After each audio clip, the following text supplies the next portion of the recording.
It's snowing on the northeast side. Oh, woman, no cry. No woman, no cry. Little darling, don't shed no tears. No woman, no cry. Good friends we are, and good friends we've lost along the way. You like that, old man? You want a piece of me? Do I feel lucky? Well, do you, punk? Good morning, Vietnam! I love the smell of napalm in the morning. You're gonna need a bigger boat. I feel the need for speed. I wish I knew how to quit you. Love means never having to say you're sorry. You do. You'll shoot your eye out, kid.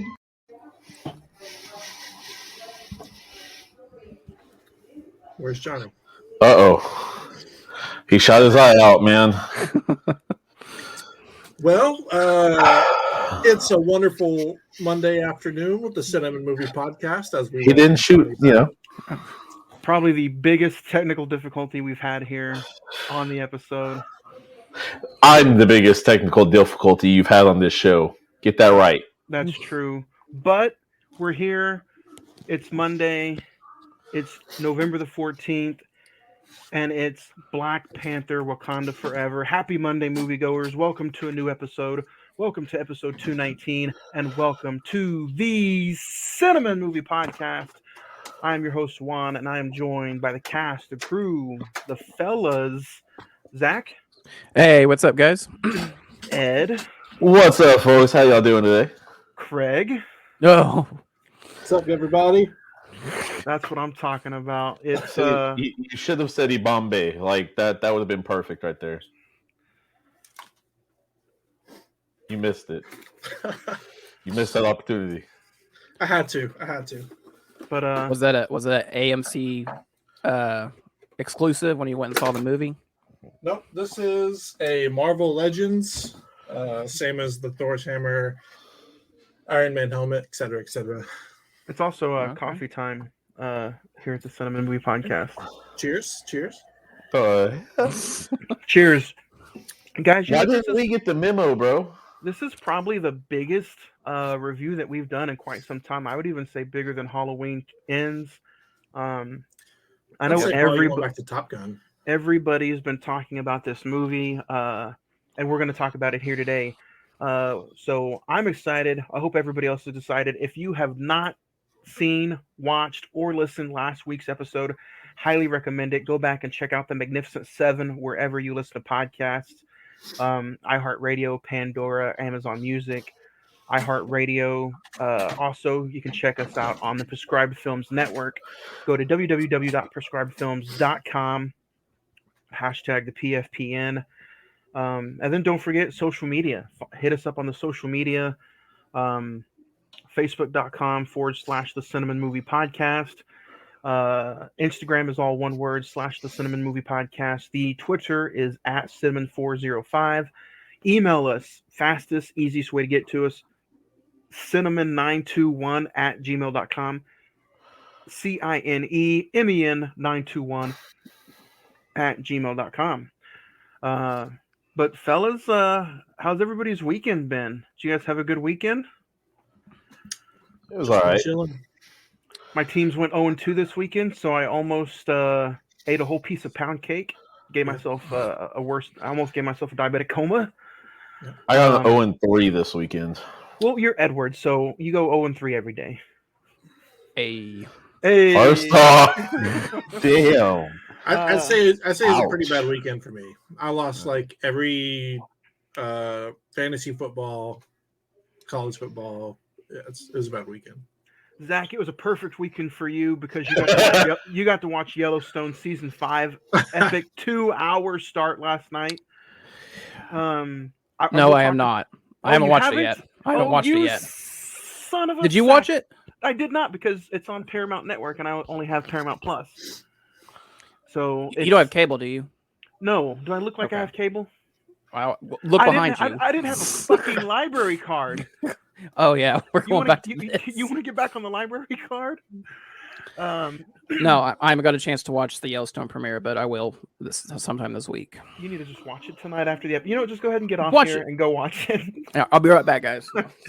I heard it was phenomenal, honestly. 2-hour event. I heard it was really, really good. So let's get into some movie news. Uh-oh. I don't.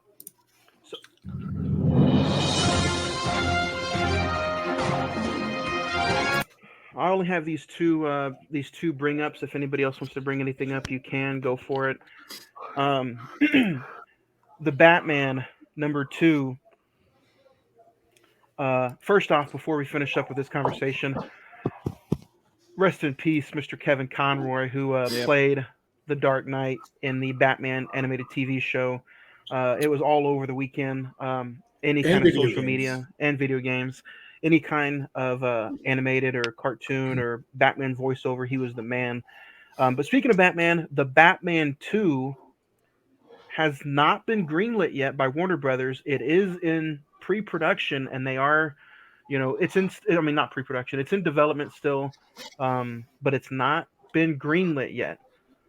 With some of the Disney, or with some of the HBO Max, and with some of the DC and Warner Brothers news, does this scare anybody that it may not happen because of now Mr. James Gunn being involved? Or do you guys think the Batman 2 will still happen?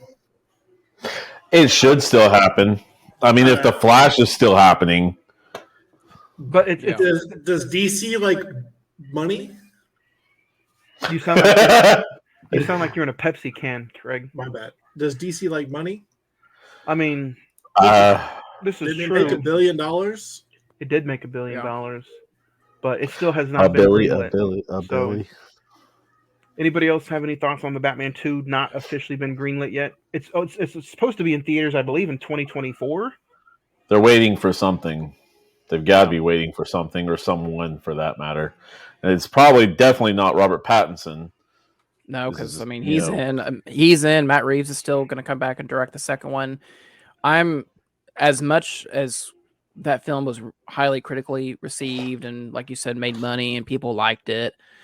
I agree with you guys. I'm surprised that Batman 2 hasn't been greenlit yet.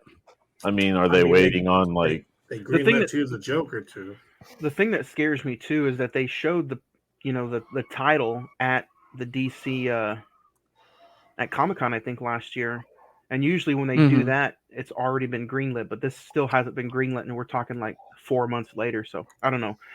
And then I wanted to bring this up because it's not DC, but we're talking Margot Robbie. So Margot Robbie says that her Pirates of the Caribbean movie is dead at Disney. Anybody think this has anything to do with Johnny Depp being scot-free? Yep. 100%. You think that how much money do you think they might throw at him? I don't think they're going to be able to do one. I don't think he'll take it, but I think they're still going to try to get Johnny Depp to come back. Oh, for sure. They'll throw money at him left and right, but I think, from what I understand, he's done playing Jack Sparrow. Like, I don't think he even wants to do another one. Yeah. I think with that, the only persons who could get him to come back would be the fan base.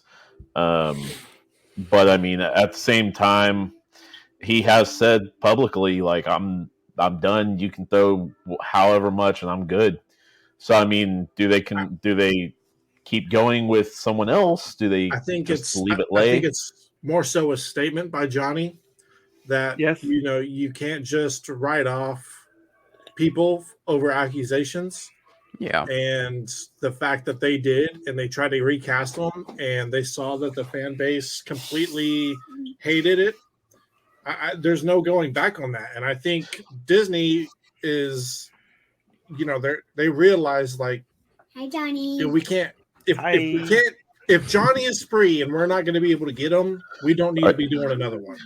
I'm free, buddy. I'm right here. I think it's the same thing. I think the franchise is done. If they're writing off Margot Robbie and they don't even want to do a spinoff or a movie with her, I think it should just be left alone. Well, and I just think that Johnny Depp, I think he needs to do. I don't know if he really needs to go away. I think maybe he just needs to like lay low for a little bit. He needs like a Tarantino or I don't. Nope. I disagree with that. no. I'm saying he needs to do like a Tarantino film or something just to like revamp his career. He needs to call Tim Burton and they need to do a fucking blockbuster together. I thought you were going to say Tim Tebow. No. Like no. He needs to get with Tim Burton and he needs to just show people like, hey, I'm here. I'm not going away. I was in the right. I was wronged. I'm still here. I'm not going anywhere. He needs to do a huge movie with Tim Burton. Isn't he in a movie coming out pretty soon? He's in a fucking commercial with Cologne. No, I saw he was in a brand new movie. I was like, somebody's listening to slow jams in the background. But yeah, those are the only bring ups I wanted to bring up for some movie news. And if you guys are watching us live on Imasawa Productions YouTube channel, we salute you. We say thank you. Not only can you get us downloaded and listen to us wherever podcasts are listened to, but now you can watch us every single Monday from 6 to 8 on this YouTube channel. We may not always go the distance. We might always not get to 8 p.m., but you'll definitely catch us for at least an hour and a half on Mondays. Sometimes your boy just can't go 2 hours anymore. So, but let's get into some recent watches. Zach, we'll start with you, man. You catch anything out recently that you want to share? Yeah. Guess what, guys? Believe it or not, we're 6 weeks away from 2023. 6 weeks away from our Denzel Top 5 Plus 5 episode. So be on the lookout for that. So I'm just trying to get through a lot of the 2022 films that missed so far. Obviously, Black Panther: Wakanda Forever. Checked out Bullet Train, League of Super Pets, Bodies. Went and saw Smile. That movie, wow. It's pretty good, huh? That was like one of the most freaked out things I've seen in a while. I just didn't like the ending. The ending? Yeah, I didn't like it. The ending got me. Like, it got me. I bet it got you. But the ending to Bodies, fucking hated it. Watch your mouth. Who was it? Craig, was it you or was it Ed that didn't like Bodies? They both hated it. Yeah, I understand why. Yeah, I get it. Because I was bored in the house and I'm in the house bored. See How They Run, which is kind of like a whodunit with Sam, the guy who did the Wolf and Sam G69. Sam Ellinger. No, the Wolf from The Bad Guys. Oh, Sam Rockwell. How can you? Sam Rockwell. Come on, Zach. Saoirse Ronan and Don't Worry, Darling, which is now on HBO Max. I heard that was pretty good. Huh? I heard that was pretty good. I'll let you watch it. Let you decide for yourself. Tulsa King, the new Stallone show that he filmed here in Oklahoma on Paramount Plus. If you guys want something for your coffee or your cold drinks, you guys can still get this on the shop at facebook.com/the Cine-Men Movie Podcast. There's still some available. So put your money down and get you a holiday gift. Technically, couldn't you say put your money where your mouth is? Because you could. Yeah. And it's the gift that keeps on giving all year round. As far as me though, I don't have a lot of recent watches that I want to get off my chest. It's been a busy week, but I do want to mention I got to watch Antoine Fisher, directed by Denzel, starring Denzel. Phenomenal movie. If you guys have not seen it, I highly recommend it. I rewatched Top Gun for the 4th time. Still a great watch. And then I watched season 2 of The World According to Jeff Goldblum. And Jesus Christ. You know what? Even though the show is kind of funky and corny, I could listen to that guy talk about anything and he make it seem entertaining. Jeff Goldblum's my motherfucking guy. Checked out Black Panther Wakanda Forever, and it kind of made me think before the movie started. I was like, man, the last superhero movie that had forever in it, like Batman Forever, was not that good. So I hope it kind of lives past that. But is that the last movie that had forever in it? Is it? Superhero wise, is it? I don't know. I was asking. I don't you. know. Maybe, But other than that, that's all I got to check out. I highly recommend go check out Top Gun wherever you can stream and rent movies. Wakanda Forever's in theaters. Go check it out. And then Antoine Fisher. Those are my three. Ed, what about you? You have anything you want to recommend, or? Man, it was a slim week for me, man. I'm sorry. All right. No, you're good. Craig, what about you? Check anything out? Oh, hold up. I said slim. Okay. I didn't say nothing. Okay, my bad. I didn't say only one. Nah, Jaws and then Black Panther Wakanda Forever, man. Where can you go wrong with Jaws other than being in an ocean with sharks? Oh, I thought you were talking about 007 Jaws. Craig, you check anything out fun this weekend? He just didn't know what to say. Yeah, I mean, I've been on an anime binge. Okay. Oh shit! I've been watching a lot of. You can quote unquote call it anime if you want. Yu-Gi-Oh. It is Dragon Ball Super. Hey, I watched Dragon Ball Broly and Resurrection F. Okay. Getting ready for the superhero. I didn't even know there was one coming out. I was just watching them. It's already out. Chainsaw Man. Kind of. I think I'm 4 episodes in. Yep. And then Black Panther. And some football here and there. Some football. Little OKC Thunder action as well. OKC Thunder? Yeah. Nice. They're a fun watch this year. May not win a bunch of games, but they're a fun watch. Zach, I didn't bring this up to you, but a little box office rewind since we're talking a movie from 2022. What are you going to throw at us, huh? This time, since we're talking Black Panther, we're just going to go back to Black Panther from 2018 and do that box office. So worldwide box office for 2018, number 10, Fantastic Beasts and the Crimes of Grindelwald, number 9, Deadpool 2, number 8, Mission Impossible Fallouts, number 7, Venom, number 6, Bohemian Rhapsody, number 5, Aquaman, number 4, Incredibles 2, number 3, Jurassic World Fallen Kingdom, number 2, Black Panther, and number 1, Infinity War. What a great year. Was it? What a great year for movies. 2018, right, Zach? Yep. Nice. It does sound like it was a great year. It has nothing on the year 2019, though. 2019 was just solid for me. I don't know. That's pretty fun. Zach, don't go too far, though, because you have some maybe some truth facts that we did not know about Wakanda Forever. You want answers? I think I'm entitled. You want answers? I want the truth! You can't handle the truth! That's so awesome. Again, when I have to follow Tom Cruise and Jack Nicholson, that's really hard to do. So, just saying. That's why I had to throw it in there. I know you didn't want it. So, number 1, Tenoch Huerta, who plays Namor, didn't know how to swim. When Ryan Coogler offered him the role and asked about his swimming skills, he simply replied, "I've never drowned before." He took swimming lessons afterwards in preparation for the role. Daniel Kaluuya was set to return as W'Kabi, but dropped out due to scheduling conflicts with Nope. Before being cast as Ironheart, Dominique Thorne initially auditioned to play Shuri in the original Black Panther. And Chadwick Boseman initially signed up for a 5-picture deal with Marvel Studios back in 2014. This film would have been his final contractual appearance to play Black Panther in live-action films. So, Interesting. If he was, yeah, we'll get into it here in a little bit. So interesting. But speaking of Chadwick Boseman, speaking of Marvel, we are talking top 5, and we are talking our top 5 Phase 4 movies.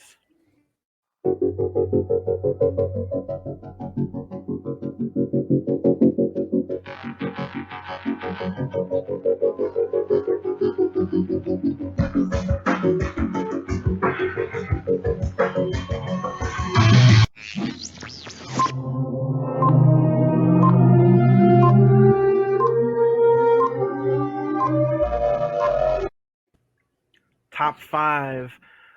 Again, if you're just now joining us, we are talking our top 5 Phase 4 movies. We're going to rank our Phase 4 films since Phase 4 is officially over. How many times can I say Phase 4? Before we get into our top 5 Phase 4, does anybody have any honorable mentions? I do not. No, there's only 7 movies, so let's just get into number 5. 5. Gregory, Mr. Craig, we'll start with you, sir. Your number 5 favorite Phase 4 movie. What's at the bottom of the bottom? Number 5 for me, it's going to be Doctor Strange. There were some good elements in the movie. There were also some bad elements in the movie. When I left the theater, I still enjoyed, for the most part, what I saw. So that's going to be my number 5. Number 5 for me is I'm going to follow as well. Number 5 is Doctor Strange. And I think it's only because the rewatchability, I don't think was fantastic for me. If you guys remember, before we talked that episode, I watched it twice. And I watched it, a few months ago when it came out on Blu-ray, and it was fine. It had its moments, like you said, Craig. But to me, the rewatchability it's not going to be my go-to Phase 4 movie. So yeah, yep. Same for me. Number 5 is Doctor Strange. Zach, number 5 for you. Number 5 is going to be the one that started Phase 4, Black Widow. It was nice to see Scarlett Johansson finally get her solo film, even though it kind of is it's an individual story set between Civil War and Infinity War. It was cool to see her play the character one last time. I think all of us agree that bringing Florence Pugh into the MCU was awesome. David Harbour, Rachel Weisz was also good backup characters. I think, Craig, you were the one that was like Taskmaster was probably the most disappointing thing about the movie. But overall, I thought it was disappointing villain in the MCU thus far. Yeah, but overall, it was fun. And honestly, I've kind of had the desire to rewatch it here recently. So number 5 is Black Widow. Edward, number 5 for you. Number 5 for me, I'm going to go ahead and go with Doctor Strange Multiverse of Madness, following a couple of men's footsteps, go from there. I mean, honestly, this one I thought was nice. I definitely can watch it again. For that matter. But I just like 4 more movies better. 4 more movies, 4 more top 4 in our Phase 4. Whoa! All right, and now it's time for number 4. Number 4. 4. I can't wait for you to have a stroke on live recording. You evil bastard. Craig, number 4. Number 4 for me is going to be Thor: Love and Thunder. I'm surprised. There was a few elements in the movie that I didn't care for. I think Christian Bale killed it as God, I can't even remember his villain's name. He killed it as Gore the Butcher. But there was just elements that the damn goats. You know what I'm saying? Like, if it wasn't for the goats, it might have been a little higher. Yeah, you gotta let go of the goats, dude. Like, just let go of the goats. But I do like how Phase 4 has kind of been based solely on stories and kind of just the characters themselves, not really trying to tie much of anything together. It's really just the struggles of their immediate lives. So nice. Number 4 is Thor for me. Number 4 for me is going to be Black Widow. This is a movie that I feel like should have happened years ago. But nonetheless, we got it during a pandemic. I also don't think that helped anything either. Yeah. And I kind of feel like, honestly, it didn't help any with the movie being surrounded by so much Marvel TV shows. I think with those TV shows coming out, we were just maybe getting spoiled, and we wanted more than what we wanted more than we were chewing on, if you will. And I just think Black Widow Disney set it up for failure. I honestly do believe that. And I think if this was a regular year, no COVID, no TV shows, I think Black Widow would have completely kicked ass. But it's not Black Widow's fault, and it's not the Florence Pugh or Scarlett Johansson. The movie to me was really good. So it also doesn't help that ScarJo was her character was gone at Right. that point. Exactly. Yeah. Like I said, this is a movie that should have happened years ago before Infinity War. Yeah. So I think this movie would have been tight and would have been very, very well received if it came out in 2017. 16, 17. Yeah. I agree. So number 5 for me is Black Widow, or number 4 is not because of it being a terrible movie. To me, none of these are terrible. As you can tell, Eternals was not on my list. Well, we don't know that yet. That's true. But number 4 for me is Black Widow. As you can tell. Number 4 for you? For that matter. Number 4 is the film we're talking about today, Black Panther: Wakanda Forever. Edward, number 4 for you. For that matter, Shang-Chi and the Legend of Ten Rings. Man, this Chin one. Rings? Yeah, 10. 10 There's rings. 10 you of know, them, not Chin. It's Halloween, you know. Okay. Yeah, no, man. Loved this one. I thought it was really, really good on, you know, just going full throttle with what they did. So yeah. Number 3. 3. Number Craig, number 3. We're getting into the nitty gritty. Number 3 for me is going to be the movie we're talking about today. Black Panther. Number 3 for me.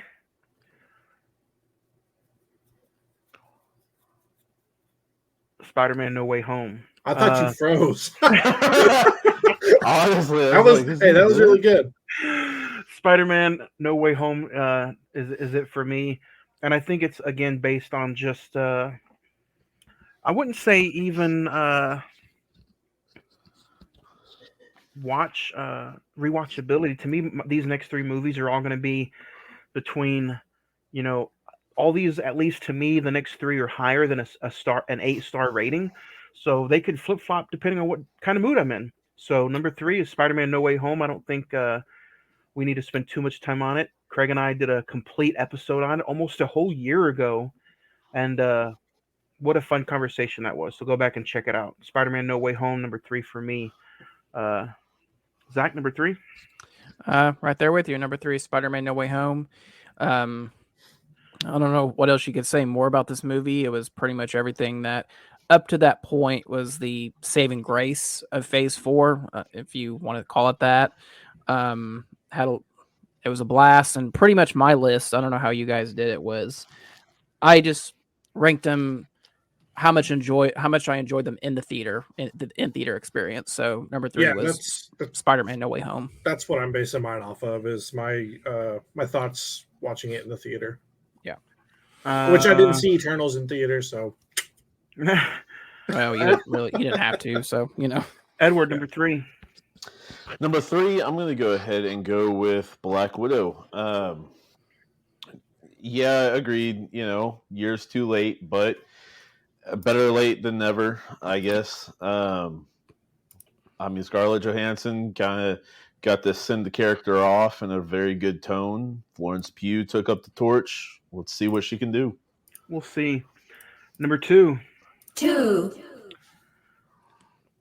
Craig, number 2, your second favorite Phase 4 film. Number 2 for me is going to be the Spider-Man: No Way Home. You have anything else you want to add to it, or? I think agree with everybody else. The nostalgia of adding Andrew and Toby really set this movie apart. When it came to the viewing experience, I think just the anticipation and seeing them on the screen made this one of the best viewings in theater for me. So, number 2 for me, it's going to be what we're talking about today: Wakanda Forever, Black Panther 2. Zach, number 2 for you. Number 2 for me is going to be Shang-Chi and the Legend of the Ten Rings. That one, coming out of the theater, that was a blast. I mean, truly, it was so action-packed. We liked the characters. It was just a singular story. Didn't have anything to do with the outcome of the blip or Thanos or anything like that. It was just kind of its own, set in the way of classic Marvel of origin stories. And I think it was an awesome kind of like did for the African American community, they did for the Asian American community with Shang-Chi. So hit all the right notes and build it. Zach brought up Nope, and now he's glitching. Edward, finish us off. What's your number 2? My number 2 is going to go ahead and go to the 3 Men in Red and Blue. Simple as that. All 3 of them were great. It was, like you said, great to see the nostalgia. Even bringing Willem Dafoe and Alfred Molina back, Jamie Foxx, finally a lot better Electro for that matter, at least looking Electro. For that matter. It's in the culo, puto. But don't let your kids hear that. But it was just very, very fun, very, very cool. Just it was awesome. So number 2. Number 1. Craig, what is your favorite Phase 4 Marvel film? The movie that I had the most fun watching was Shang-Chi. I think it like that Joe Rogan meme. Whoa! No, I just think it had the most to offer as far as a story standpoint. It didn't try to do too much. It stuck with what they were trying to do, and they did it. It feels like, I'll kind of explain stuff with Black Panther during the episode, but Spider-Man was like, oh, we have to add this to make it great. Black Panther, I felt like it was too early or too late. Thor, I felt like they tried to do, I just think this one was the most complete Marvel film of Phase 4. You're just mad at Thor you didn't get the front shot. Craig didn't know this. Craig didn't know this, but since he's the Marvel fanatic, he's taking the reins today. So, congratulations, Craig. Craig's sitting there going like, wait, what? number 1 for me, and this is kind of probably going to be some shock to some people because Eternals? I didn't like 2 or 3. But I'm going to say number 1 for me is going to be Thor: Love and Thunder, with the soundtrack, with the comedic relief, with how sad it was at some points, and then by the end of the day, Christian Bale just knocked it out of the park. That dude was just phenomenal. He made you care for him at the end. He made you want to hate him at some points. But yeah, I just, some people really say and put Love and Thunder under the bus because of, he keeps making it too funny. We want to see old rugged Thor back. But I think this movie was just, it doesn't have to be an Oscar-winning film. This movie was just your average kick-ass popcorn-loving movie. And I had a fun time with it. So Thor: Love and Thunder, to me, is the most entertaining movie of the Phase 4 franchise. And it was just really, really fun for me. So that's my number 1 is Thor: Love and Thunder. Zach, number 1 for you? Johnny, you two-faced sumbitch. I guess we're having great minds think alike. Number 1 is Thor: Love and Thunder as well. That one to me, I think I laughed the most in that one. I just enjoyed it. It felt different from Thor Ragnarok. I feel like Taika was trying to do a little something different with Love and Thunder. I totally agree with you. I think Christian Bale is probably one of the best. I think the best villain we've had in Phase 4, honestly. What's up, Craig? I'll let you finish, and then I'll have a question. Okay, Kanye. And then, honestly, I kind of was troubled by them bringing Natalie Portman back just because of just how much she didn't really care about being in the third one and whatever. But I thought she was awesome in it, and I thought it was a very organic way to bring her back into the fold. It was just, a good time, and it's probably not the best of the Phase 4 films, but it's definitely my favorite and fun to watch. So number 1 is Thor: Love and Thunder. Go ahead, Craig. I was going to say, how can the number 1 movie have a director that got fired? That's all I'm going to say. All right, that's all I'm going to say. What do you mean? Taika was let go of the Thor franchise. He's no longer... Was he really? Yeah. This is news to me. I didn't know this, so, I mean... Yeah, something should have brought up in movie news. No. You can't bring that up when we're not even talking about Thor. Hey, he got fired. It's movie news. It's not Black Panther news or subject news. It's Marvel news. Edward, It's finish us directly off. related. What's your number one? Bro, I'm gonna have to go with Black Panther: Wakanda Forever. This one for me just set it apart in ways. So, And you broke your number one rule. Yeah, here and there I have here and there, and this is a worthy break, I think, for it. Is it? So yeah, What's I your think number so. one rule? I usually don't include source material or subject material in top 5. I got you. I think I've done it 6 or 7 times out of 200 some odd episodes. It's too many. Oh yeah. So he's checking. But today, guys, if you have not seen it, go check it out now. We're talking Black Panther: Wakanda Forever. IMDb currently has it at a 7.4, Rotten Tomatoes at 84%, the Metascore is at 67%, while the Google users have it at 88%. With a budget of $250 million, currently right now, globally, stands at $330 million at the box office. When the people of Wakanda fight to protect their home from intervening world powers as they mourn the death of King T'Challa. Again, we're at 37 minutes or 36 minutes and change. If you have not seen this movie, put us on pause, go see it, check it out, or if you want to be spoiled, go ahead and just keep listening and then go check it out. But we are talking Black Panther: Wakanda Forever right now. Zach, with a cast of these kind of people, it's a very fun cast. I love the cast. Most of them are coming back from the original, and there's some that aren't coming back, unfortunately. But directed, written by Ryan Coogler. Zach, you want to go through the top billed cast? Yeah, we have Letitia Wright, Lupita Nyong'o, Denai Guerrera, Martin Freeman, Winston Duke, Angela Bass, Dominique Thorne, and a newcomer, Tanakh Hireta. So those are pretty much your main cast members of Black Panther: Wakanda Forever. And now we're going to talk director, some director talk, which is usually something that we start at the beginning of the year. He doesn't have very many movies, but he's got movies like Fruitvale Station, Creed, Black Panther, and Black Panther: Wakanda Forever. I'd say those are pretty good. Those are very, very good to start your career off. Does anybody have a complete favorite out of any of those, or Winston Duke? Oh, of the movies? Yeah. I thought we were talking actors. My bad. I like the first Black Panther. I think that's it. That one's very high on my pedestal.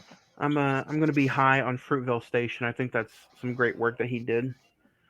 Zach, I'm gonna say Creed. He, like you said, he only has 4 films, and each of those 4 films are awesome. Honestly, Michael B. Jordan is in all of them. Yeah. Speaking spoiler alert. Creed 3 was that trailer looked freaking epic. Awesome. Yes. Edward, did you have a favorite Ryan Coogler movie? I'm gonna have to go with Zach. Creed. That one was awesome to just watch and get hyped up about. So, he's also a producer on Judas and the Black Messiah as well. Let's get into it. 38 minutes. Have not seen it? Go check it out. We're talking Black Panther: Wakanda Forever. Anybody see this more than once in the theater, or are we all just coming off of a one-time viewing? Once. Viewing. My theater was mediocre. It was not even halfway full. And what time did you go? I went at 10:45 in the morning on Sunday. Anybody else have a elbow-to-elbow packed theater, or did anybody at all? Yeah, I think 2/3 of mine. I went at a 5 p.m. showing. Craig? No, I went to the 6:45 first showing of the Dolby. So packed, yeah. Zach? 6 o'clock's IMAX, completely sold out. Completely sold out. Let's dig into it, guys. Black Panther: Wakanda Forever. Emotional beginning. What'd you guys think? Fitting. I mean, did you like the way everything, going all the way back to the opening Marvel Chadwick Boseman tribute? Which it was so quiet in my theater. Yeah, you could hear a pin drop. Yeah, you same like with mine as well. everybody was just, you could hear the swallowing or just it was Sniffling. I was gonna bring this up, but in that moment, there's moments in theaters that you never forget. That's gonna be one of them. Yeah. Just how like much pressure I felt on my chest. That was a moment I'll never forget. I think the entire opening was really just respectful for that matter. I think it was done as good as it could have been. I mean, don't get me wrong. I don't really think there's much room that they could have done better at all. So, I mean, yeah. And we're gonna have a free for all, just fun conversation. I'm not gonna go scene by scene. I'm not gonna, it's a 2 hour and 45-minute movie nearly. There's no way we can do the entire movie justice unless we do a 3-hour episode. But let's dig into it. Let's just kind of talk about some of the great things that we did see. I have this written in my notes. Is this the best lineup of back to back villains in the MCU? Without counting big bad villains like Thanos, we have Namor. Namor. My bad. If I want to call him Namor, I'll call him Nemo. We have Nemo. He's a fish. No, but we also have Christian Bale, who was in Thor: Love and Thunder, and then you know what? Wanda in Doctor Strange. They were all really big bad, very very well written villains in the last 3 MCU movies. Yeah, and they all kind of. Oh, Christian Bale's character didn't really survive, but 2 out of the 3 survived technically. Yeah. So I just think he was a very very well written villain for this movie, and you know what? I was like, you know what? I know we shed some tears on Chadwick Boseman's death and T'Challa's death, but I was like, we have to have an MCU movie that does some major damage as far as deaths go. Man. And I really it delivered. It did, but I was really hoping maybe a few more would go. I don't know. I know we saw Aunt May die in Spider-Man: No Way Home. I was just hoping for a little bit more carnage in this Black Panther movie. What about you guys? Honestly, I was expecting a little bit more, but I think the way the story played out, I think carnage and death would have done this movie a disservice. Am I freezing to you guys? Like, am I a little bit? But we hear you now. You're moving, but you're fine. You talked about Nope. Okay. But yeah, I think Namor is. I think he's a phenomenal villain in this movie. Oh yeah. Oh, so good. They're one and the same. Both are secluded.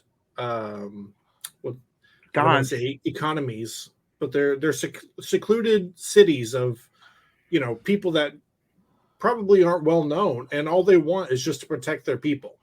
And so Wakanda is only protecting their people. Namor is only protecting his people because he feels threatened. I think it was a very well written story. I mean, don't get me wrong. There was a lot of different subjects in there that just killed it.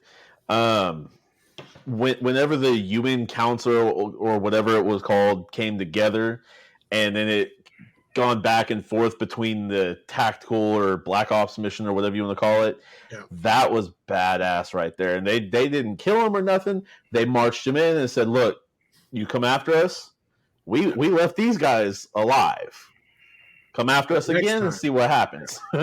That was like strange. Oh, strange. I think that also lesson. There's a hidden message in there, just showing how shady the fucking. Oh yeah, you know what I mean. Yeah, well, I mean, it just shows that governments will go and collect something even though they're saying, "Oh no, we're good. We're trying to go at it legally." They're doing Black Ops and trying to come up behind you and all that. Well, but I was going to say, you know, Angela Bassett completely carries this movie for the first half of the film. Yeah. And deservedly, you know, a lot of credit rests on her shoulders for the success of this movie. But when she goes out there and says, it's not that we don't trust the material, we don't trust you guys. Yeah. And the I mean, they're material's wrong. I mean, they showed her why, why to simply not trust, because we can't even trust you to keep your word on not trying to attack us and coming at us legally, or from full frontal. I mean, don't wrong. I also I like more of the more time was given to Nakia. Mm-hmm. I think she was also phenomenal in this movie as well. But I agree with whoever brought it up. Angela Bassett completely killed it in this movie, and it wouldn't. I know we can go ahead and talk about her death. She dies in the movie. I didn't think they were going to kill off the queen or the character, but what'd you guys think of that scene? I do feel like it needed to happen though, maybe to prove that this guy is serious and maybe more things could happen by the end of the movie. I mean, honestly, I think it pads Namor a lot more, for that matter, on how committed he is. You know what I mean? Because he told her, I'm coming after your mother, and then I'm coming after you. And then, I mean, straight up, before they even truly were like, "Oh, she's passed," they're trying to resuscitate her, and he's like, "You're queen now," and just leaves. It was just like, well, bro. I think. And a lot of credit to Ryan Coogler, because he probably had a whole vision of Black Panther 2 in his head.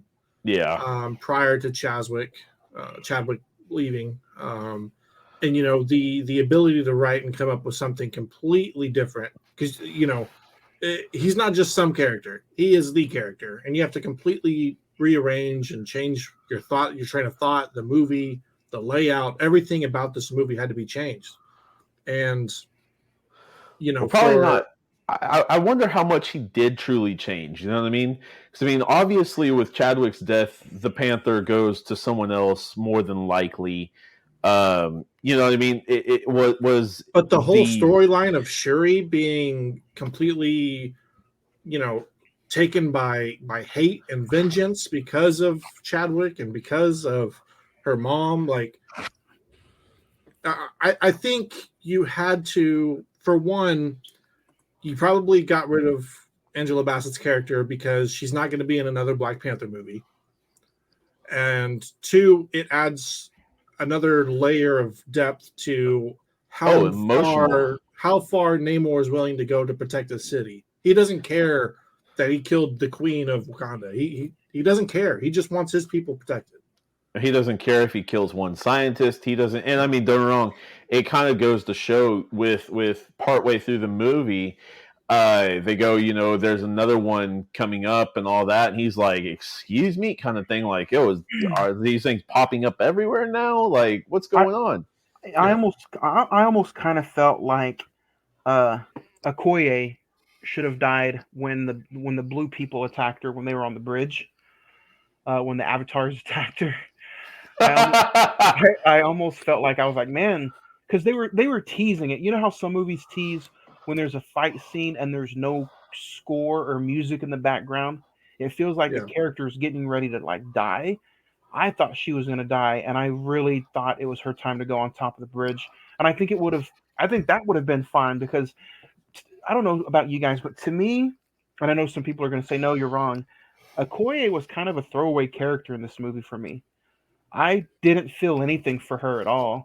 Like, she failed to keep, the princess from getting abducted, and she was just kind of banned, and she was released of her duties. I didn't have any sympathy or thoughts for that character at all in this movie.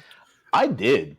I think her character was just to add that layer for, somebody to have the to lay the blame on for the princess being captured. And I know I had Wakanda Forever as number 2 for me, and I still give it a high rating. But again, I know they had to scrounge around because of Chadwick Boseman's death, but you could really tell that this movie was kind of choppy in places because of his death. It almost felt like you were watching maybe a screenplay of similar to Dr. Parnassus with the whole Heath Ledger death, because they completely had to rewrite the whole movie, and it felt really awkward at times.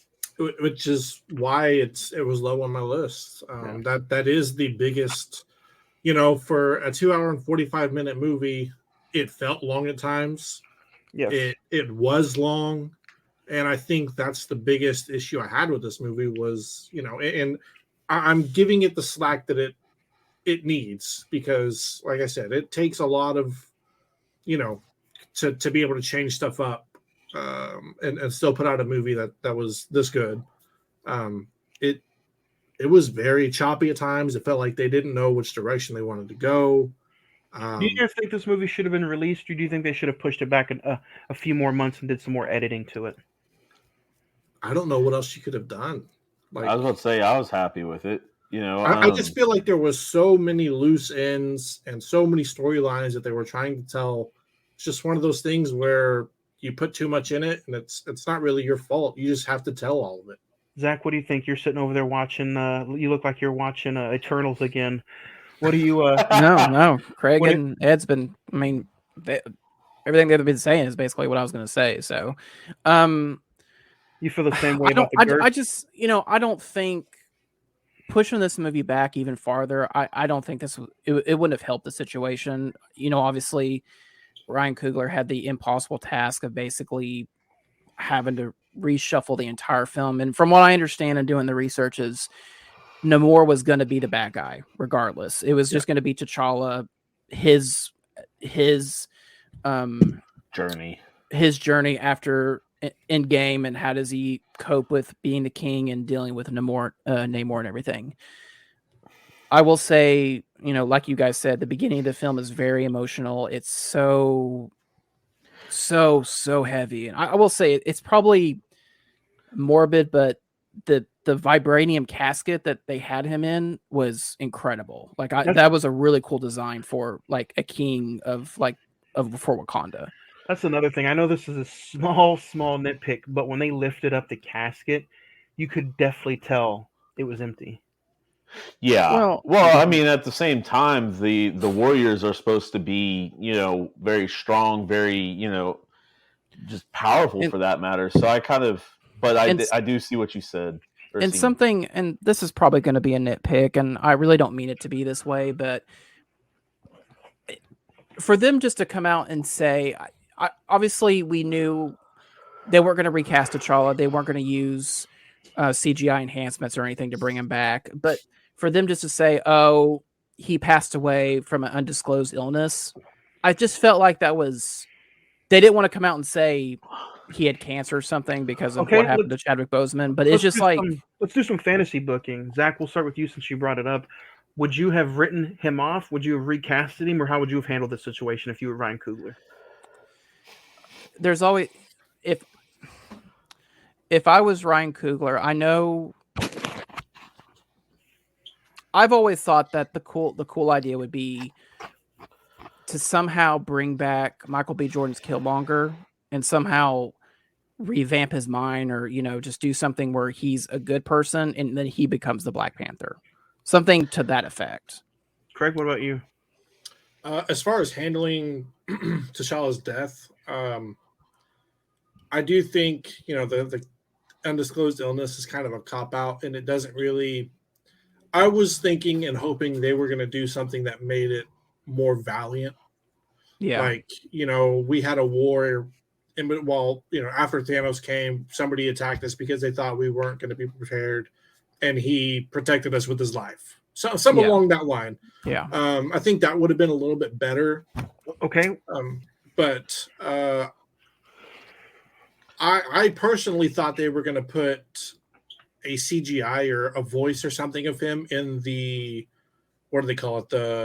I thought that was going to happen. Yeah, I thought that's where that was going to happen. I thought they were going to do something like that. I like what they did do though, for Shuri.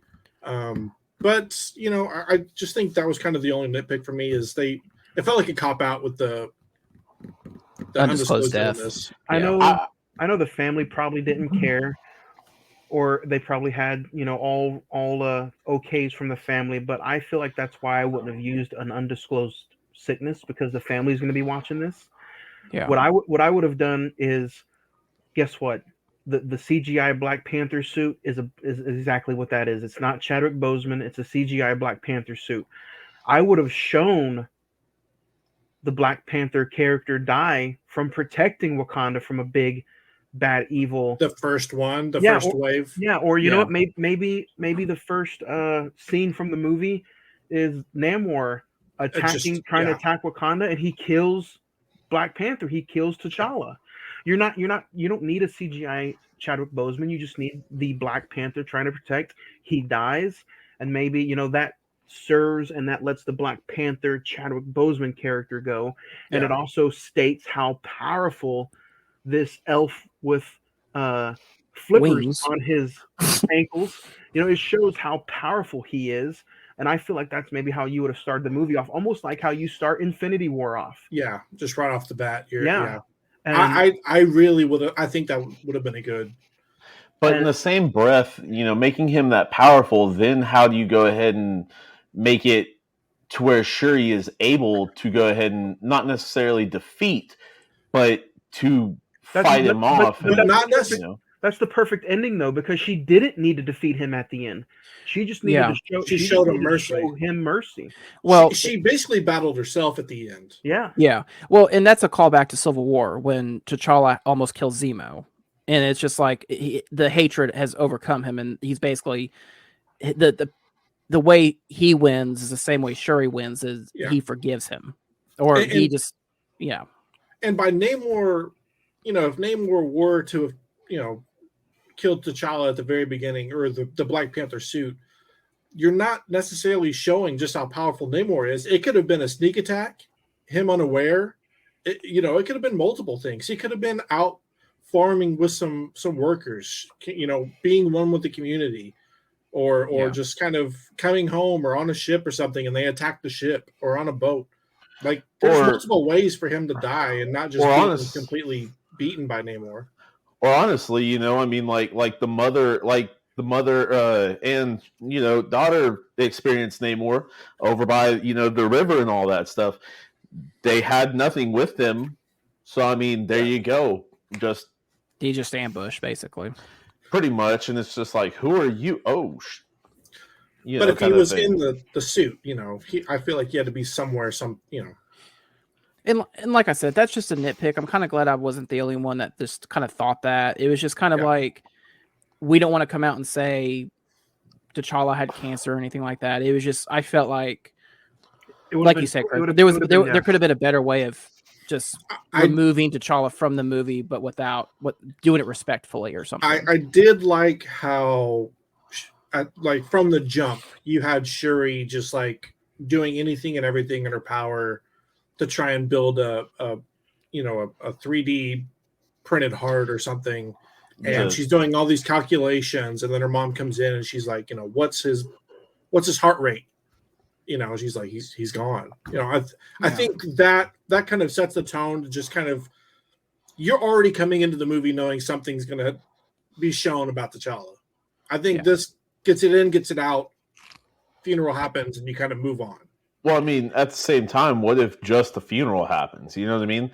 Like the whole. I was gonna say, are you guys surprised that they didn't bring in other characters? Like they have like a giant, like they did for Tony Stark at the end of Endgame. They did like a giant memorial for him or something. I would have liked to have seen. It wasn't in the budget. Yeah, you could have gotten Winter Soldier and White Wolf. I am surprised that there was no Bucky in this movie. Yeah. There was mention of him, but other than that, that was it. Yeah. I think they just wanted to keep it Wakanda. So, a lot of, we go ahead and talk about who wasn't there, but we haven't talked about who was there. Shuri eventually throughout this film, like you said, tries to develop the heart-shaped herb, and eventually she is successful throughout the movie. And she takes her own ancestral journey by ingesting the liquid from the heart-shaped herb, the synthetic heart-shaped herb she makes. Well, and she goes into a complete, like, we journeyed on this with Chadwick Boseman's, Black Panther, T'Challa, twice. And we went to the same place. We went to not the exact same thing, but mostly the same thing.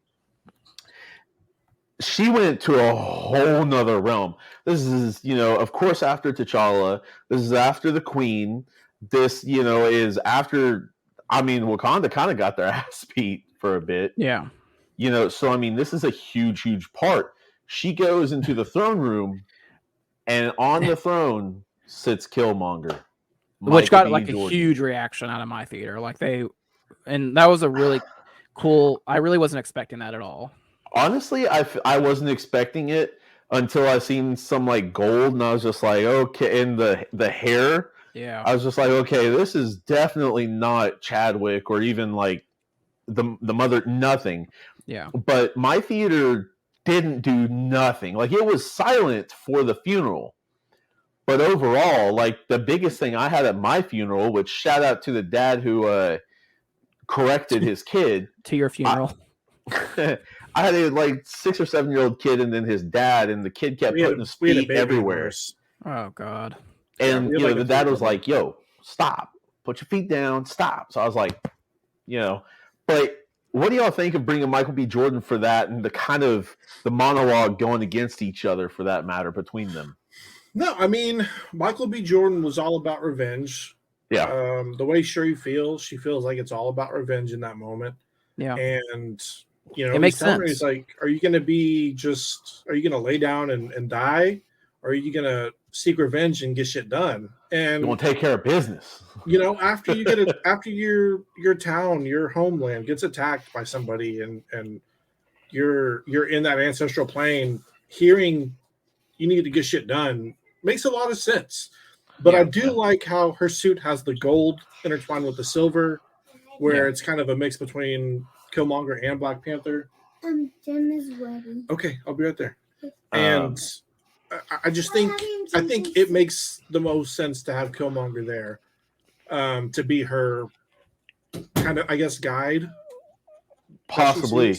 Yeah. Because, don't get me wrong, it was very powerful. It was very, very, very angry, and just, like, you felt the tension between the two.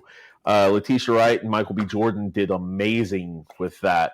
And then the fire coming back and burning it was just amazing looking. But, she wakes up and all that, and she's kind of ashamed and feels betrayed about, like, who she's seen.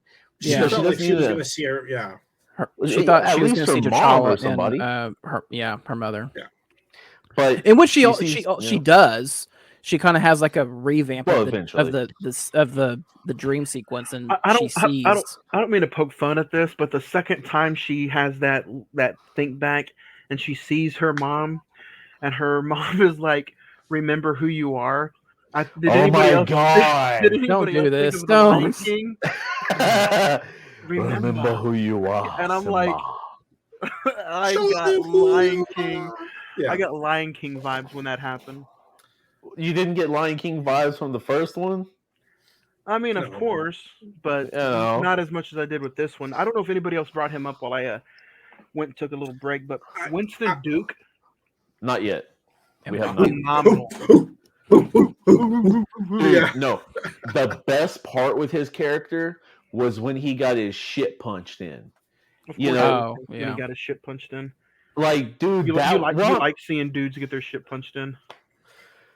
First off, that was just a huge difference, because you see this character is powerful, the silverback, the just gargantuan 6'4", 6'5" green bean monster, and dude seems just as strong as an oak, but dude gets one punch and like 40 feet. Well, he says in the movie, he's almost as strong as it sounded like you were the troll, but yeah, but Did you guys like Nemours' backstory? I did. I think it was suiting. It was a breath of fresh air. I liked how they intertwined the smallpox. Shuri didn't know how to, she'd been working on the heart-shaped herb Yeah. She didn't have the exact science down. Oh.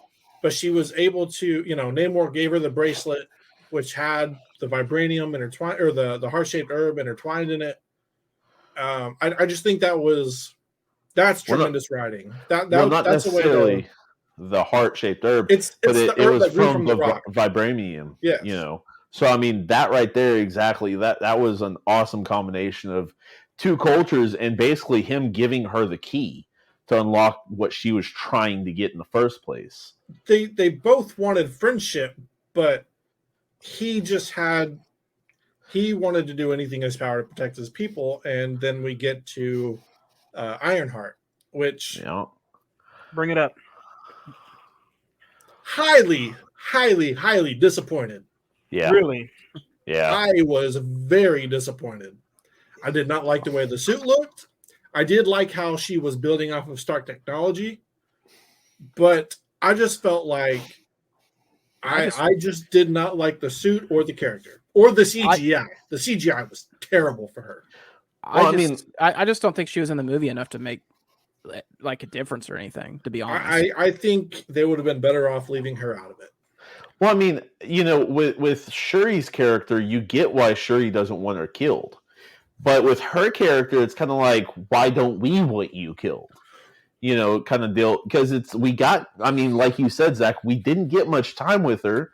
I mean, sure, she builds, a Stark-like, But let's be honest. It's a shell, and she's never flown it before.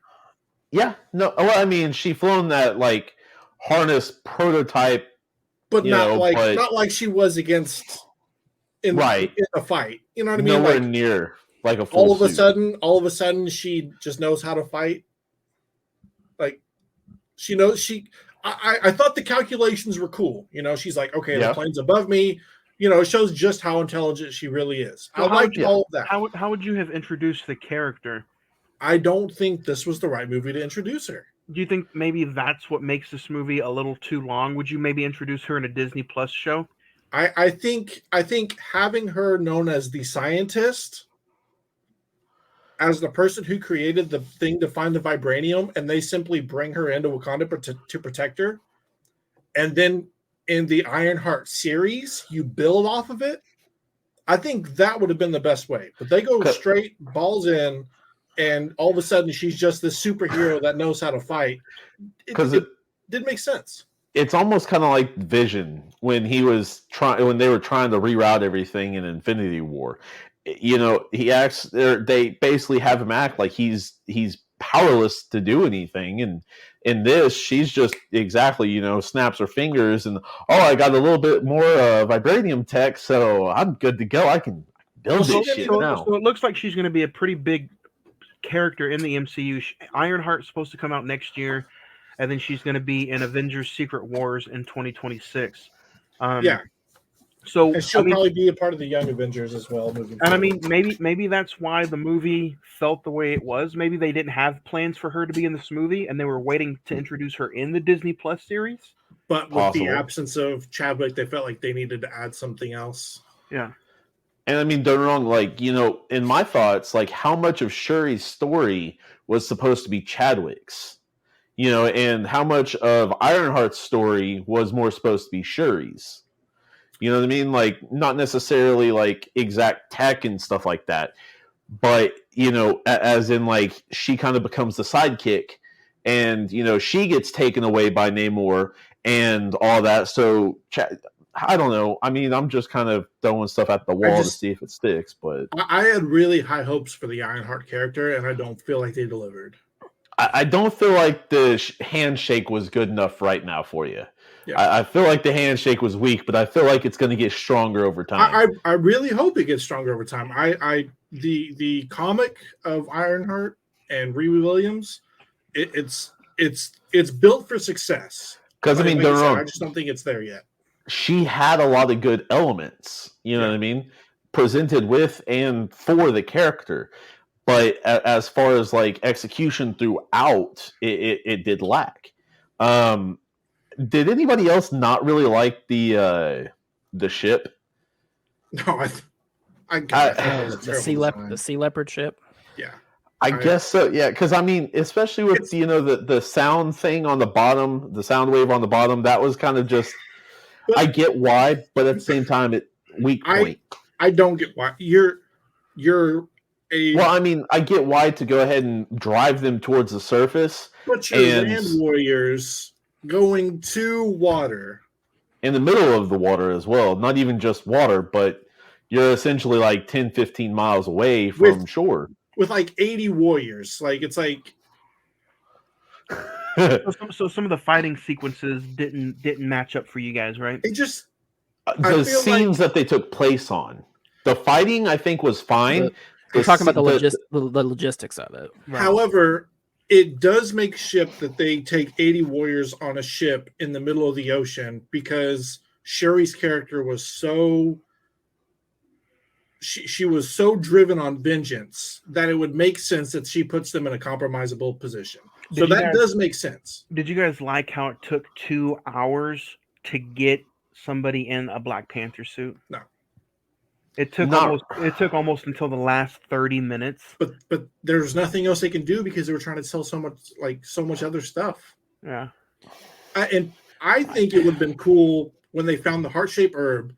I think it would have been cool if Shuri took it. If instead of putting Okoye and Nakia in those god-awful suits, if they would have took it and they all would have just become one as the Black Panther. And then when they're done, then Shuri's the lone Black Panther. But if you're able to take the heart-shaped herb and all become Black Panther and protect Wakanda that way, I think that would have been badass. Instead of putting them in those suits. If there's a meaning behind it, I'm sorry, but they're god-awful.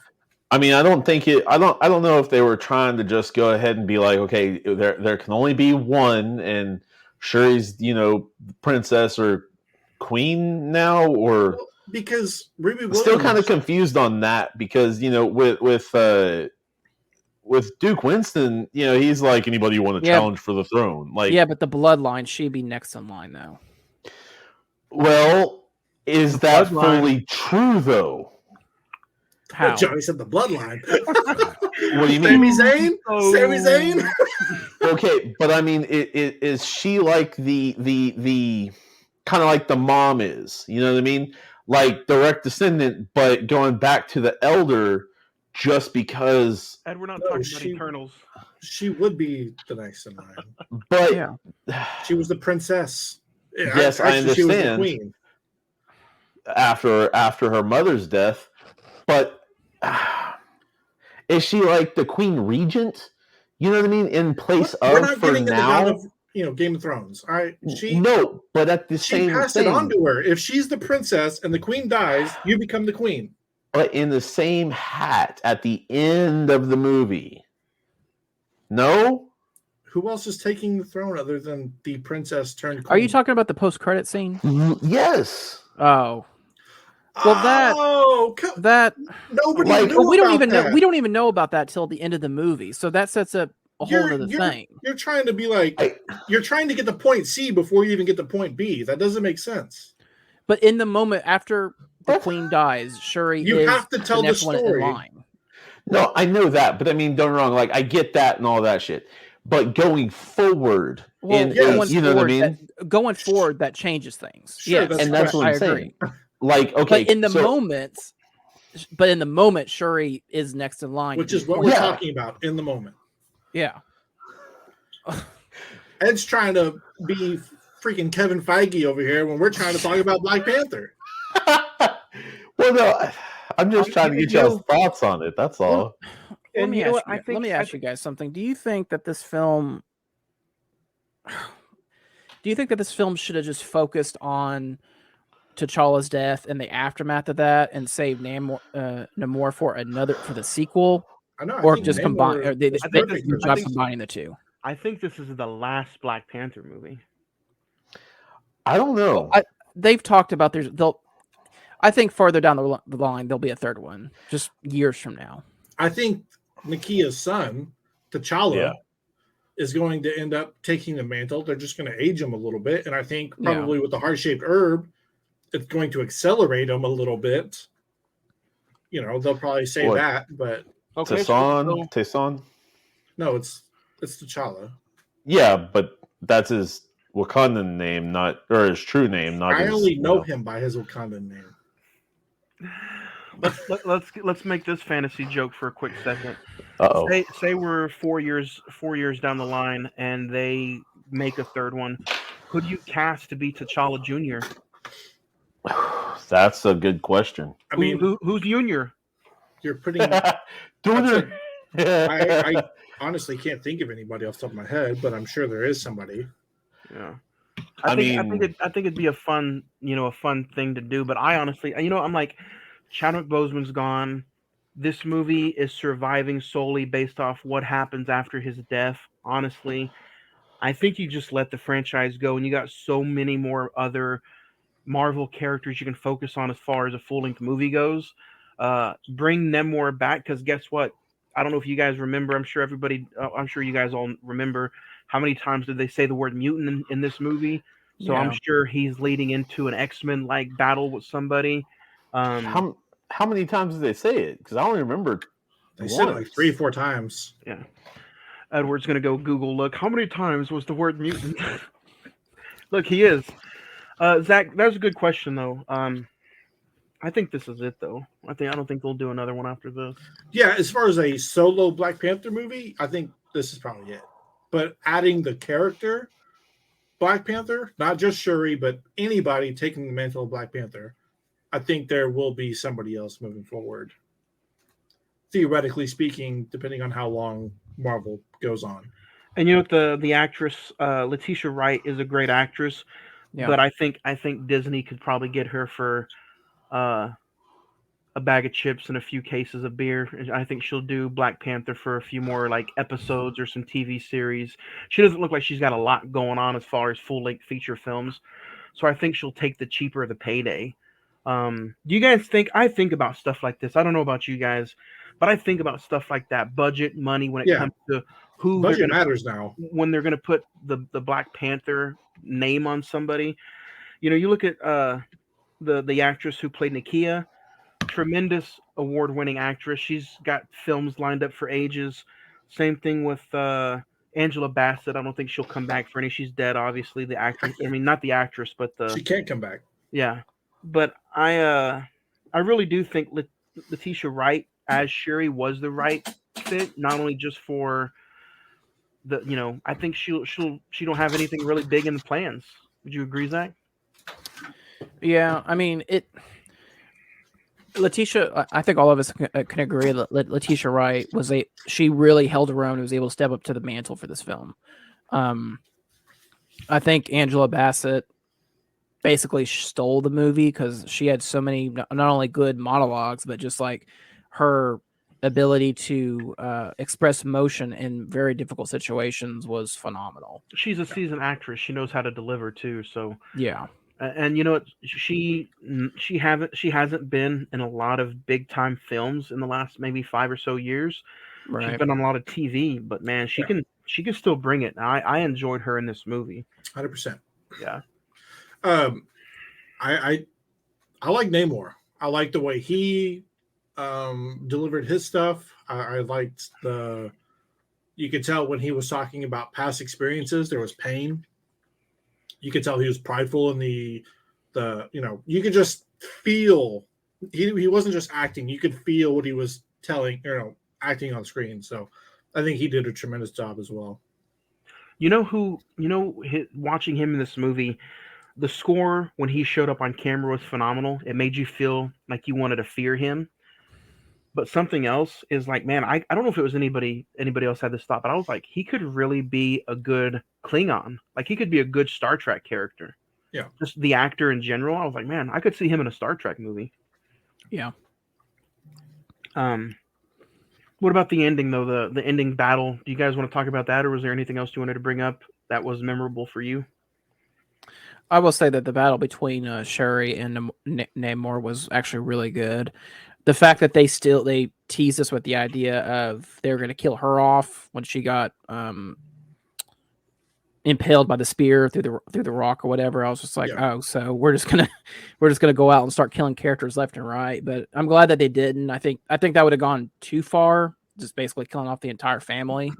But I will say that it was smart to use the like his weakness of going on land is like that's the way he defeats her, in a way, so to speak. So Mallory had mentioned this when we were watching it. So she had mentioned that they were trying to get to the desert, and so they're fighting on land, and he's like, "I need to get to the water." She thought it was going to be a mirage of water, and when he got there wasn't going to be anything, and that's how he's like, I'm done. My body's given up. I surrender, whatever. But she thought that the body of water was going to be a mirage, and I thought that would have been a cool concept since desert and everything, mirages. Yeah. I think there was also a little too much time spent on Julia Louis-Dreyfus's character. Yeah, which is setting up Thunderbolts or whatever it is. And I think there was a little too much time spent on Martin Freeman. I don't know. Agent Ross. Yeah, Agent Ross. I just feel like it did not need to be 2 hours and 45 minutes. I'll be honest with you guys. Like, it was going good for me until we got to Talakon, Namor City, and when they did his old backstory, I was kind of like, okay, like I could start feeling the length of the film at that point in the movie. Yeah, so I can agree with that. I do want to point out how good that they did underwater scenes compared to Aquaman. 100%. Oh yeah, Aquaman looked like Cartoon Network compared to what Marvel was doing with the underwater scene. So that stood out in my mind. And Avatar has a they don't shoot a feel with that. James Cameron and Avatar, even though we're gonna dread this 3 hour and 4 minute movie, that their underwater sequences are gonna be out of this world. Honestly, I hope they're not. So it's gonna just be. so I can shit on it. We really like that text last night. That text there is like, we really don't want to talk about Avatar that badly. It's and you know what? I credit Black Panther to doing this for me because Black Panther felt like a 3 full hour movie to me. And I'm like, if this feels 3 hours, I know Avatar is gonna have a lot of slow moments, and a 3 hour Avatar movie is gonna feel like a 4 hour movie. Yeah. So yeah, Black Panther was girthy. Avatar is gonna be girthy. Yeah. So yeah. Did you guys get the trailer before this movie? We did. I did. Yeah. I get the trailer in my sleep now. Like James, he's paid for spots in my dreams. Like I've seen this. But I will say, the way they made the trailer look, it feels like a can't miss event. And that's really the reason why we're doing it, is because it's just going to be a big film, basically. Yeah. So, what do you guys think about the post-credit scene? Do you think that was too much? Do you think they should have left it alone, or do you think that's kind of the door to go forward? They're adding something just in case they decide to move forward. Yeah. For part 3. Yeah, just for anything. We were talking about the trailers. Devotion. That looks cool. With like a cool movie. Jonathan Majors and the guy from Top Gun. Yeah. I think that looks amazing. Jonathan Majors is in. He's having a year. Every blockbuster at the start of next year. He's literally in Ant-Man. He's literally in Ant-Man, and then like 2 weeks later, he's in Creed 3. Yeah. So, and then later that year, he's in. Avengers is the year after, right? 2025. 2 years, okay. 3 years from now. Yeah. But he's going to be in more stuff. He'll probably be in Loki, the TV show. Season 2, yeah. So, everybody who's watching this podcast saw that, Ant-Man is the next Marvel film. So do you guys feel like they're setting Jonathan Majors up to be the next big bag Thanos? That's what I understand that they were doing. Yeah. But it's not just Jonathan Majors, it's his variants. Yeah. So he'll have different versions of himself. Yeah. Okay. Okay, guys. So this is the end of Phase 4. MCU is on its way. Ant-Man and the Wasp and Quantumania is going to be the start of Phase 5. Did the ending of this movie get you hyped for Phase 5? I'd say the trailer did more for me than Ant-Man the Ant-Man trailer did more for me than the ending. Which this movie didn't need an ending like that. I think a movie like this deserves to just be its own, especially with the stuff surrounding it. I think it just deserves to be its own. Yeah. The next films on slate is Ant-Man and the Wasp, which is February, Guardians of the Galaxy 3, which is May, The Marvels is July, Captain America New World Order is May of 2024, Thunderbolts is July 2024, and what? So next year we get 3. And the last one is in July? Yeah, July of next year. We get 3 Marvel movies in the first 7 months? Yeah, almost back to back. Jeez. And then 2024 is Captain America New World Order, Thunderbolts, and if which is basically the troubled film in this franchise is Blade, if that still happens. And that's phase 5. So Blade will be the end of phase 5? Yeah, movie-wise, excluding all the television shows, yeah. See, I'm already overwhelmed, and we haven't even mentioned the TV shows. Yeah. The only TV shows the only TV show I really want to see is Daredevil. That's the only one I care about. I don't care about Agatha. I don't care about Ironheart. I don't care about Loki season 2. Depending on where they go with that, could be interesting, especially if it ties into Kang and Avengers and all that. So with that ending, the post-credit scene, I felt like it was needed. I don't know, I think it was okay. Like you said, Craig, to me, it's just a what if. There's the seed planted. If there's a 3, I don't think there's going to be a 3, but the seed has been planted. Favorite scene? We'll start with Zach first.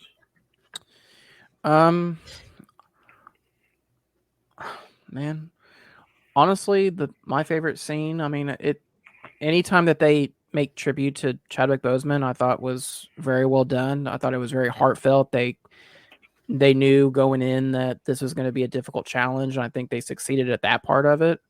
The fight sequence between Okoye and one of the Namor soldiers, I thought was pretty cool on the bridge, and the Shuri versus Namor on the beach was a pretty good fight. So I know you said one, but those were some of the standout moments. For me, it's going to be Namor's backstory and just some of the dialogue shared between him and Shuri. When he killed Angela Bassett's character, I thought that was also a lightning strike of the movie moment where he's like, "Don't fuck with me." And then I do like the ending fight. I thought Shuri was gonna kill Namor. I thought she was gonna like take the stick out of her and just throw it to the back of Namor. So those would probably be mine. Craig? I enjoyed the scene where Namor takes Shuri down into, was it Telecon? Yeah. I enjoyed that. Just in all these movies with these villains, they come in and they want is vengeance on, the people who are done the them Marvel wrong characters. Yeah. All he's wanting is to protect his people, and he gives her he's like, I just want the scientist, and I think just showing that at how peaceful of a people they really are, they just want to be protected is really all they want. And just like you said, the underwater scenes for Telecon was very beautiful, very well done. Did you guys notice the drawing on the background of like the soldier like tackling the panther, kind of like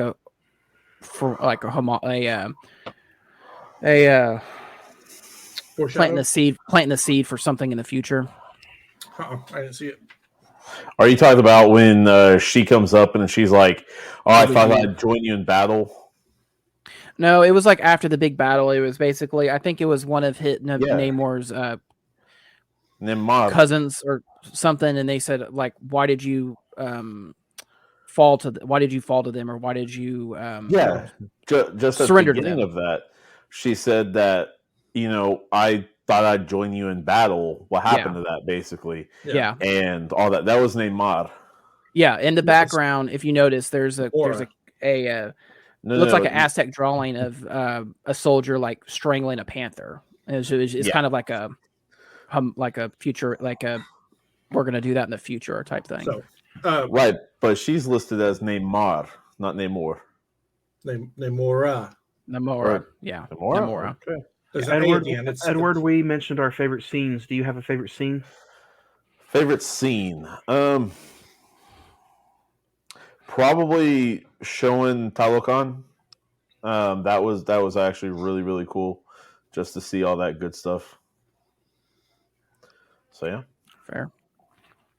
All right, guys. Star rating for Black Panther Wakanda Forever. Edward, we'll start with you. I'm going to go ahead and say a 9. Oof. I'm going to go 7 on this one. I feel like the first Black Panther movie was such a masterpiece as far as a superhero-like film with so much surrounding this movie. Unfortunately, the untimed death going into the sequel, no way living up to the hype of the first one, the girthiness and it feeling girthy at times, and then just maybe not the way I would have wanted to see this movie go. Again, not anybody's fault, just the way the cards were shuffled. I don't know how the rewatchability is going to be with a 2 hour and 45-minute movie. Which feels like a 2 hour 45 minute. Exactly.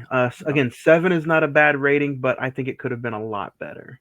Yeah. I'm not disappointed, but it's not my favorite. Yeah. Craig, we'll start with you. Next one. I'm right there with you. It's a 7. In no way is this a bad movie. I think the CGI was a little rough at times. But like you said, the way the cards fell for Ryan Coogler and this cast, it would have been tough on anybody. You could have had some stuff like this happen before Infinity War, and it probably would have fell short. Yeah. It's just, it is what it is. I think they did the best they could with what they had.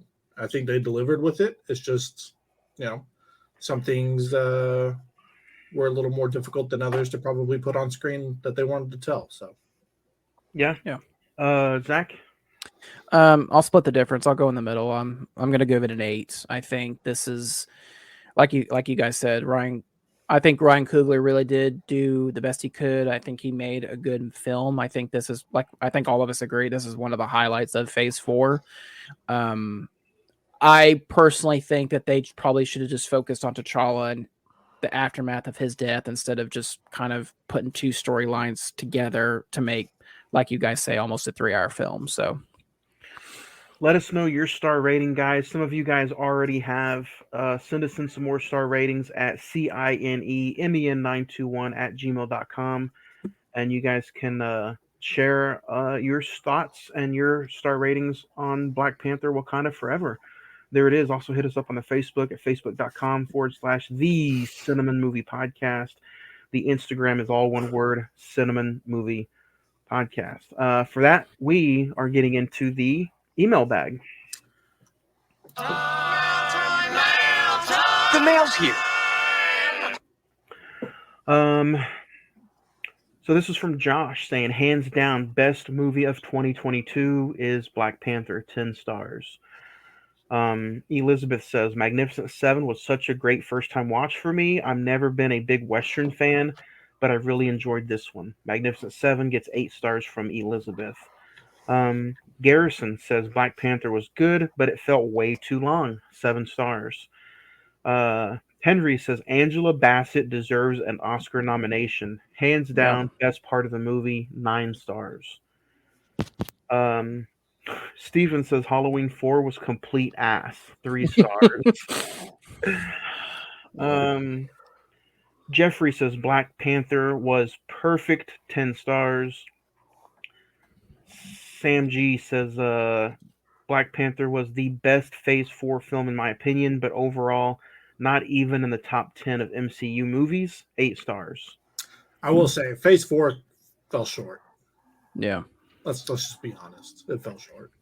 You know what? Maybe next time, maybe here in a few years, maybe it'd be fun to rank our top 5 phases. Oh yeah, rank them. That'd be pretty fun. We have to get to 2050 in order to do that because there's only like 2 phases right now. Lawrence says Black Panther is good. but I feel like there was just something missing, in my opinion. Anything you guys can think of that was missing? It was just an okay movie for me. 6 stars. Yeah, excluding the obvious. I mean, yeah. Namor is what brought it up for me. I mean, don't get me wrong, I thought he was a fantastic villain. I'll agree with what Johnny said earlier. I think they spent too much time with Alex Ross and the whole outside of Wakanda having intervened with all that. Spent way too much time on that. You think it should have been just a Wakanda versus Talakon thing? Yeah, you might show them one time and kind of show like the initial part of the movie showing how people are trying to attack them since they don't have a leader. Leave it at that. Yeah, it's a 2-hour movie if you leave it at that. Well, I mean, even the little things of like him basically trying to help them and then him getting arrested and then getting rescued. That's all you got to show of him, really. You know. Well, and the thing that makes me mad is we didn't even really talk about this, but just reminding us that Julia Louis-Dreyfus is going to be important. She's going to have her own film later in the future. It's like, we get that. You don't have to keep bringing her into all these different movies. I don't think so. We've seen her in 30 TV shows. It's all right. We got it. No. Yeah. She wasn't even important in Seinfeld. Okay? What are you talking about? No. Seinfeld. Sarah97 says, haven't seen Black Panther yet, but going on a Denzel binge as well. I can't wait to hear y'all's Denzel episode. I love the top 5 plus 5 episodes. Should have just brought Denzel in for. I know. 6 weeks from today, Denzel top 5 plus 5. Nathaniel, we'll finish with this one, and then I'll ask you guys a quick question before we head out of here. Nathaniel says Black Panther is another solid MCU film, 9 stars. So my thoughts, my question before we head out of here and talk next week. We're done with Marvel for the year. I already asked this question about, does this hype you up for Ant-Man and the Quantum Mania? But guys, I know, Craig, you already said that this phase feels let down, but this whole thing since I would even say since Endgame, when is too much too much? I know they're fun movies to go see, but I really do feel like they don't. And the last 3 movies have been really girthy. I don't think they need to be 2 hours, 2:15, 2:20, 2:30. I think what's really the biggest difference is they're diverting their attention to too many things. They're putting their attention in TV shows. They're putting their attention into little 1-hour episodes, shorts. Yeah. That's not what the bread and butter is for the MCU. I mean, my God. I mean, we have just as many TV shows with Phase 5 that as we do with movies. I mean, we have What If Season 2, Secret Invasion, Echo, Loki Season 2, Ironheart, Agatha, Coven of Chaos, and Daredevil Born Again. Like, are you going to tell me like every single one of those shows is going to be important going forward? Or do you think they're just going to take little take little things from them? I hope it's not, because I didn't watch She-Hulk and I haven't watched what was the other one? Miss Marvel. I didn't watch I watched the first 2 of Miss Marvel and I stopped watching it. So I really hope they don't plan on, because it's just not there for I think it's just there's too much quantity and they're not focusing on quality anymore. So yeah, I think that's, you don't have to sugarcoat it, you don't have to talk about it. That is what it is. There's too much content out there we're our bellies are bigger than our eyes, if you will. Like there's just not enough. There's too much out there, and they don't need, these movies don't need to be 2 hours and 45 minutes. And then like in the future, like way down the road, whenever this is going to come out, the other TV shows like Untitled Wakanda series, which I think, that's probably the only, like you guys say, that might be the closest thing we get to another Black Panther movie or show or whatever. Spider-Man freshman year, Spider-Man sophomore year. I don't even know what that is. Oh, those are all the animated shows. So I think the Black Panther one is an animated show. Okay. Yeah. Marvel Zombies, which I don't know why we're doing that. Wonder Man, I don't know what that is. Untitled Nova series. Yeah. So see, there's just too much, honestly. Like, but that's just my thoughts. But even though it kind of sounds like we're getting too much Marvel, we're kind of shitting on Marvel. We go back to Denzel movies next week, guys, and we're talking The Hurricane, starring Denzel Washington, 1999, from the year 1999. That's next Monday, November the 21st. We talk Denzel again, and we're talking The Hurricane. Is this going to be a first time watch for everybody? Yes. Yeah. I've only seen this once, so this is going to be a big refresher for me. So almost like a first time watch.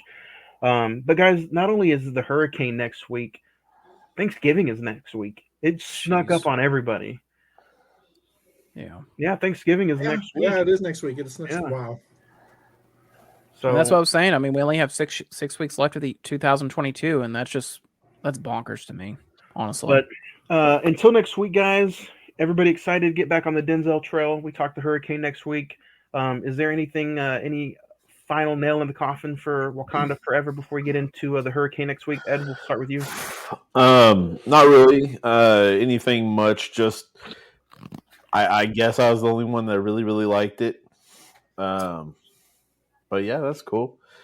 So yeah, this is Sed saying I'll see you on the silver screen. Craig, you ready for the Hurricane next week? You mean the Hurricane? What they do in dodgeball? Oh my god. Yeah, no, I'm excited for it. I will never. How would you say it? I'll never shit on this movie just because of the circumstances that were surrounding it. It's going to be a movie that I think they did what they needed to, and I'm fine with that. It didn't have to be a great movie. I think just kind of the tributes to Chadwick and everything it's good in my eyes. So I'll leave it at that. Yeah. And Hurricane, you're excited next week? Denzel back on track? Me? Yeah. The Hurricane is on the Hurricane is on Paramount Plus for anybody who is wanting to watch along and keep up with this. Zach, any final thoughts on Wakanda Forever, and are you excited for the Hurricane? Yeah, I agree with Craig. I mean, this movie unfortunately had to deal with the situation that movies don't, should never have to deal with, losing the star of the franchise. And I think Ryan Coogler, he did the best he could given the circumstances. I think all of us can agree on that.